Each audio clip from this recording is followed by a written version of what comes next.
বলেন আপনার বাচ্চার নাম কি? মাহেরা।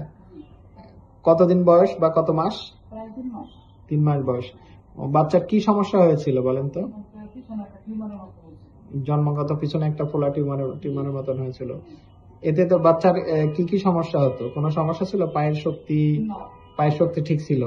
প্রস্রাব আগের মতোই ছিল? স্বাভাবিক ছিল? অপারেশনের পর কি আপনাদের কেউ কি ভয় দেখাইছিল এটা অপারেশন করলে কি কি সমস্যা হতে পারে, এরকম কোনো ভয় দেখাচ্ছিল? যে পায়ের শক্তি চলে যাওয়া বা প্রস্রাবের কন্ট্রোল হারিয়ে যাওয়া, এরকম কোনো ইয়ে করছে? ভয় দেখেনি। অপারেশনের পর আপনার এই যে পায়ের শক্তি এখন কি ঠিক আছে? আগের মতোই আছে? প্রস্রাবের যে নিয়ন্ত্রণ সেটা কি আগের মতোই আছে? আগের মতো কোনো সমস্যা হয়নি? ঠিক আছে। এমনি ভালো সুস্থ আছে তো আপনার বাচ্চা এখন? কোনো সমস্যা হয়নি তো? আজকে অপারেশন কতদিন? 3 দিন হচ্ছে অপারেশন আছে। ঠিক আছে।